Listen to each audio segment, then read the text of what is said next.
ഈ കുറ്റവാളികളുടെ ഈ കാട്ടിക്കൂട്ടലോ കണ്ടിട്ട് അവർക്ക് ശിക്ഷ കൊടുക്കുമ്പോ ഫല്യൗമല്ലദീന ആമനൂ മിനൽ കുഫാരി യദ്ഹകൂൻ, അന്ന് വിശ്വാസികൾ ചിരിക്കും. അന്ന് വിശ്വാസികൾ ചിരിക്കും. കാരണമെന്തേ? ഈ ചങ്ങാതിമാര് പോകുന്നത് എങ്ങോട്ടാണ്?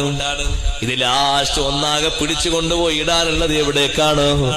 അതേ, ഇവിടെ വിശ്വാസികൾ പള്ളിയിലേക്ക് പോകുമ്പോ, ആരാധനകൾ കൃത്യമായി നിർവഹിക്കുമ്പോ, ബാങ്ക് കേൾക്കുമ്പോഴേക്ക് പറമ്പിൽ നിന്ന് പാടത്തും എവിടുന്നും നിസ്കരിക്കുമ്പോ, ഇന്നല്ലദീന അജ്റമൂ ഖാനൂ മിനല്ലദീന ആമനൂ യദ്ഹകൂൻ, ദുനിയാവില് ഈ കുറ്റവാളികൾ വിശ്വാസികളെ കണ്ട് ചിരിച്ചിരുന്നു.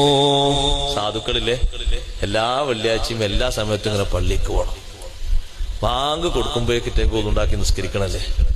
എത്ര വലിയ വിഷമാറ്റെങ്കിൽ ഞമ്മക്ക് എന്ത് സുഖാലേ.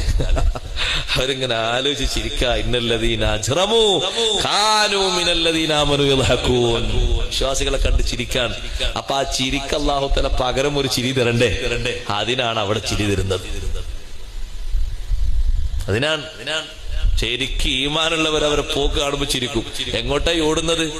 മശ്റാ വൻസഭയിൽ പ്രവിശാലമായ സ്ഥലത്ത് ഇതെല്ലാം തട്ടിക്കൂട്ടി അങ്ങോട്ട് ഒരൊറ്റ ഭൂമിയല്ലേ. അർളുൻ ബൈളാ, വെളുത്ത ഭൂമി, നഖിയ്യ, വളരെ വൃത്തിയുള്ള ഭൂമി. പാറക്കല്ലുകളുടെ കൂട്ടങ്ങളോ ബിൽഡിങ്ങുകളുടെ ബുദ്ധിമുട്ടുകളോ ഒന്നുമില്ല. സമനിരപ്പായ ഭൂമി. ആ ഭൂമിയിൽ അല്ലാഹു തആല അവർക്ക് ഓരോരുത്തരും ആരാധിച്ച വസ്തുക്കളെ അത് 33 കോടി എണ്ണം അവിടെ രൂപപ്പെടുത്തി കൊടുക്കും. അതിന്റെ പിന്നാലെ പോകും.